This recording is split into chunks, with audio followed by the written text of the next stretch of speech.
Thanks to sports news now with Ayotunde Balogun.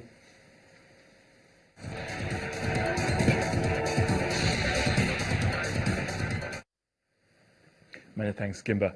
Well, in the Nigeria Professional Football League, newly promoted Plateau United got their campaign off to a winning start over Niger Tornadoes in the first game of the season. Now, goals from Charles Okafor and Ibe Johnson gave Plateau United victory, despite Kunle Issa also getting on the score sheet for the away side at the Ruwangpang Stadium as the match ended 2-1. Matches will be played in 9 venues across the country tomorrow, with Kano Pillars versus Enugu Rangers the star attraction. Champions Arsenal will play an FA Cup 5th round replay at Hull after failing to turn their dominance into a win against the championship leaders. The Tigers created little but defended well to frustrate Arsene Wenger in his 100th FA Cup game as Arsenal boss. The championship side, Reading, came from behind to earn a shock 3-1 5th round win over West Brom. Despite falling behind to a Darren Fletcher goal in the 54th minute, goals from Paul McShane, Michael Hector and Lucas Piazon gave the Royals victory at the Majeski Stadium. Watford progressed to the quarterfinals for the first time since 2007 after Scott Wotton's own goal gifted them victory against Leeds. Everton eased past Bournemouth 2-0 in the last fixture. Sarah Arane has crowned her return to form with a dominant victory over Barbara Strikova in the final of the Dubai Duty-Free Tennis Championships. Irane's greater big match experience shone through as she romped to a victory after a little more than an hour on court. The French Open finalist looked in pensive mood when she stepped out on the court, but hit the ground running and went on to win the biggest title of her career.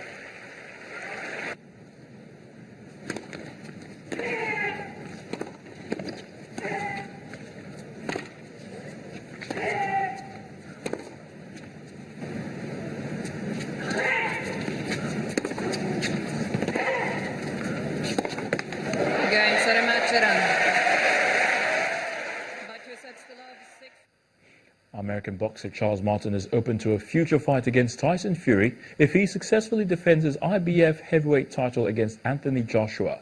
Martin will put his newly claimed IBF belt on the line when he faces Joshua at the O2 Arena on April the 9th.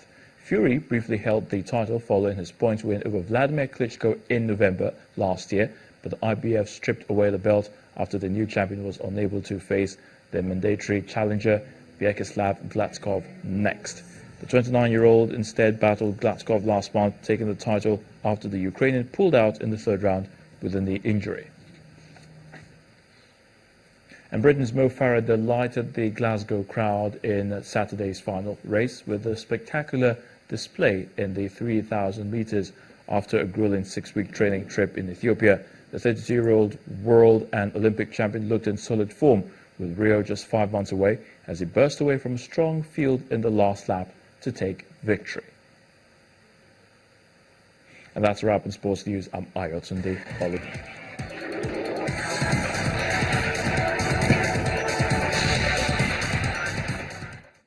Uganda's Yoweri Museveni has won a 5th term in office as president. The Electoral Commission says that he won 60.75% of the vote, while his main opponent, Kizza Besigye, had 35%.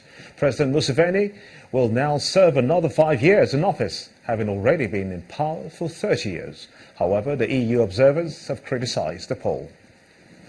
According to our assessment, the Electoral Commission lacks independence, transparency and the trust of the stakeholders. European Union observers say Uganda's presidential election was conducted in an intimidating atmosphere, and the East African Nations Electoral Commission is not independent. Edward Kukan, chief observer for the EU mission, says the dominance of the political space by President Yoweri Museveni's ruling National Resistance Movement Party distorted the fairness of the campaign. I saw myself the remarkable commitment of Ugandans to participate in their electoral process.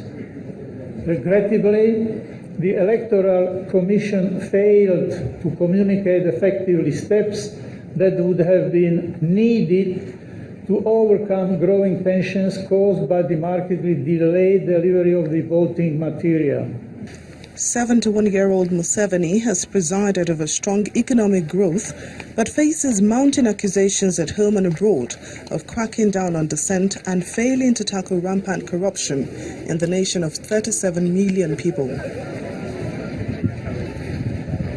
The president brought calm and stability to Uganda after decades of chaos at the hands of leaders Idi Amin and Milton Obote. But many opposition voters accuse the former guerrilla fighter of becoming increasingly autocratic and wanting to rule for life.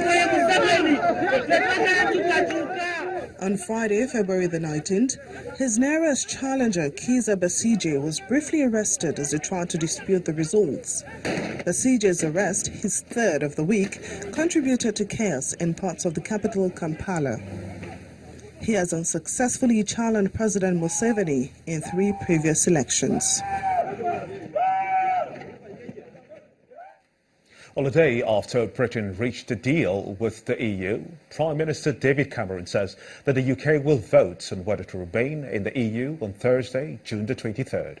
The Prime Minister made his historic announcement in Downing Street after briefing the Cabinet. He says that he will campaign to remain in a reformed EU, and he describes the vote as one of the biggest decisions in the nation's history. 3 years ago, I committed to the British people that I would renegotiate our position in the European Union and hold an in-out referendum. Now I'm delivering on that commitment. You will decide, and whatever your decision, I will do my best to deliver it. On Monday, I will commence the process set out under our Referendum Act, and I will go to Parliament and propose that the British people decide our future in Europe through an in-out referendum on Thursday, the 23rd of June. The choice is in your hands, but my recommendation is clear. I believe that Britain will be safer, stronger, and better off in a reformed European Union. The UK Prime Minister David Cameron. Fiji has declared a nationwide curfew today as tropical cyclone Winston makes landfall. Experts say cyclone Winston is sparking winds of up to 180 miles per hour with gusts over 220 miles per hour. And that's the equivalent of a Category 5 hurricane. The storm is expected to strengthen further before the eye of the storm hits. Airlines have suspended flights, and the Prime Minister has warned people to seek refuge from the cyclone. And the main news again. Nigeria's President Muhammadu Buhari has once again ruled out any plans to devalue the naira.